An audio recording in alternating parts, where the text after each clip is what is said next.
পৃথিবীতে মানুষ সবচেয়ে বুদ্ধিমান প্রাণী। তারপর তারপর বুদ্ধিমান প্রাণীকে হাজার বছর ধরে মানুষ এই প্রশ্নের উত্তর খুঁজবার চেষ্টা করেছে যে মানুষের পর পৃথিবীতে সবচেয়ে বুদ্ধিমান প্রাণীকে। প্রাণীরা মুরব্বীদের সম্মান করে, যারা বয়স্ক তাদেরকে অনেক শ্রদ্ধা করে, তাদের সিদ্ধান্ত মেনে নেয়। একবার বনের মধ্যে শেয়াল এবং বানর নিজেদেরকে বুদ্ধিমান প্রাণী দাবি করতে থাকে। তারা খুঁজতে খুঁজতে পৌঁছে যায় কচ্ছপের কাছে। কচ্ছপের কাছে তারা জানতে চায় পৃথিবীর সবচেয়ে বুদ্ধিমান প্রাণীকে। কচ্ছপ তার বিবেচনায়, তার তথ্যপাত্রের আলোকে কচ্ছপ সিদ্ধান্ত জানায় যে পৃথিবীর সবচেয়ে বুদ্ধিমান প্রাণীকে। আমার এই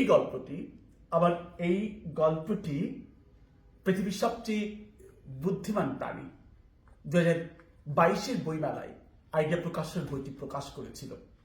আমার অত্যন্ত ভালো লাগার একটি বিষয় হচ্ছে বইটি ইতিমধ্যে প্রথমবার মুদ্রিত যে কপিগুলো ছিল সেগুলো শেষ হয়ে গেছে। শিশুরা অত্যন্ত আগ্রহ ভরে বইটি গ্রহণ করেছে। প্রকাশক আইডিয়া প্রকাশন এবার বইটি দ্বিতীয়বার মুদ্রণ করতে বাধ্য হয়েছে। আর এটি আমার জন্য অত্যন্ত ভালো লাগার একটি বিষয়। আমি শিশুদের নিয়ে যে কটি বই লিখবার চেষ্টা করেছি শিশুদের মধ্যে বিজ্ঞান মনস্ক চিন্তার উন্মেষ ঘটাতে। আমি চেষ্টা করেছি শিশুদের ভেতরে যে প্রশ্নগুলো আছে সেই প্রশ্নগুলোর উত্তর কল্পরাজ্য এবং বিজ্ঞান দুটোর আঙ্গিকে একটি নতুন উত্তর খুঁজে বের করে দেয়।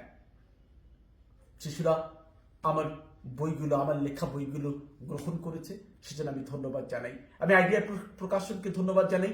খুব সুন্দর প্রচ্ছদে শিশুদের জন্য উপযোগী একটি বই তারা প্রকাশ করেছিল এবং দ্বিতীয়বার তারা মুদ্রণ করেছে। এই জন্য আমি তাদের প্রতি ধন্যবাদ জানাই, কৃতজ্ঞতা জানাই। আমি আমার যেসব শিশুরা আমার বইটি গ্রহণ করেছে, বিশেষত এই বইটি আমাকে অত্যন্ত আপ্লুত করে এই কারণে, আমার একটি ছোট্ট বন্ধু আছে, সে এখন দেশের বাইরে, 10 বছর বয়সের ছোট্ট একটি বন্ধু। সে আমাকে খুব করে খাপাতো, এই বইটার নাম নিয়ে আমাকে খাপাতো। তো শিশুরা এই বইটিকে গ্রহণ করেছে, আমার অন্যান্য বইগুলোকেও গ্রহণ করেছে। আমি শিশুদের প্রতি অনেক স্নেহ জানাই, ভালোবাসা জানাই তাদের প্রতি। আমি বিশ্বাস করি আমাদের আগামী প্রজন্ম তারা বিজ্ঞান মনস্ক চিন্তার মধ্য দিয়ে তাদের কল্পরাজ্য এবং বিজ্ঞানের সমন্বয়ে তাদের জানবার আগ্রহগুলো আরো বাড়বে।